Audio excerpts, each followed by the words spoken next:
Hey, it's Aaron. Today I want to talk about the Suzuki Go by Bertone.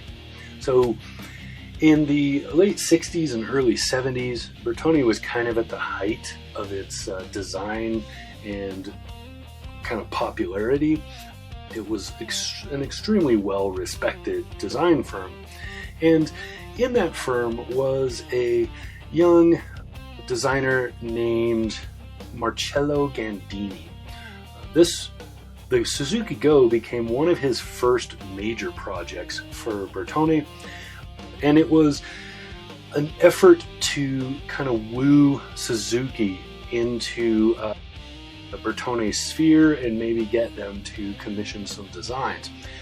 At the time, the Italian firm was trying really hard to get the attention of the Japanese because they were the clear up-and-comers, and Bertone was already well known and respected and used by other European and American automakers. So this was an attempt to kind of branch out a little bit, grow the company.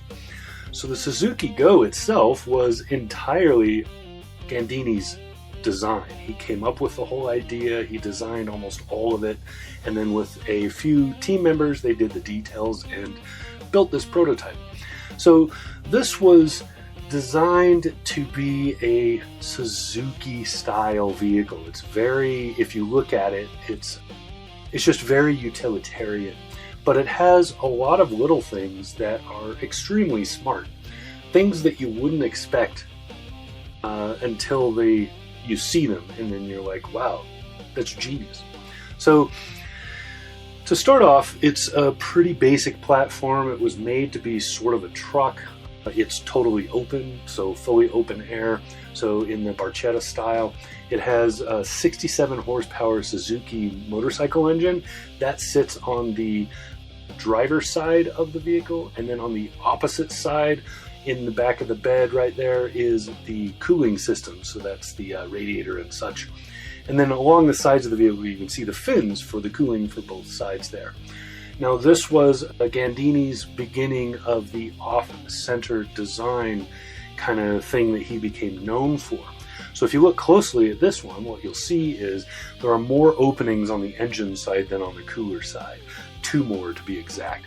So that's kind of the off-balance change. Other than that, the whole thing is balanced. So it's made to be as a truck. It's a little 4-wheel drive truck with a genius set of differential gears that work in both directions. So it has 4 speeds forward and in reverse. Also, to kind of augment that, the tailgate back there it opens and closes like you would expect and works as a loading ramp. So it's built to go all the way down at an angle that would allow a snowmobile or a motorcycle to pull into the back. It's also set to be ratcheted up using the steering wheel. So what you can do is there's a system of levers and pulleys and chains, and what you can do is you can lock the steering wheel to the tailgate and then turn the wheel to lift the tailgate. This gives a lot more leverage and allows the tailgate to lock into place and become I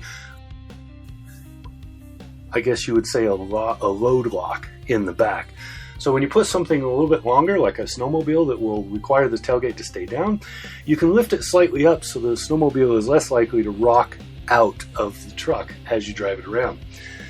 Otherwise, it has seating for 2. The seats were specially designed so that water would mostly go through them, snow would mostly go through them, and it would be easy to just wipe the wet off and sit down and drive. Lots of little details like that throughout this thing. This was unveiled at the Brussels Motor Show in 1972 and was very eyeball grabbing, especially the screen color. It was very well received by Suzuki, but never actually turned into any sort of production. The Suzuki Go itself remained in the Bertone Museum up until the company folded in 2014, and then it was acquired by the Ministero della Cultura, I guess. So it's in the Automoto Club Storico Italiano. I suck at Italian, so don't expect really, I'm butchering it. Which is in Volenda, Italy. So it's being shown there. and it's in their permanent Bertone collection. The Bertone collection was split into two parts and from that museum and sent to by the Italian government to two different museums for safekeeping in perpetuity. So there you go. A really cool little concept, something that eventually was copied. This was waterproof, it floated, it was a one-piece tub, all of that stuff. This was something that was copied later into things that would become known as like the Gator and similar vehicle, utility vehicles like that. So really cool design, really smart, and something I thought was really, really neat. So there you go, the Suzuki Go by Bertone. This has been Aaron. Talk to you again soon.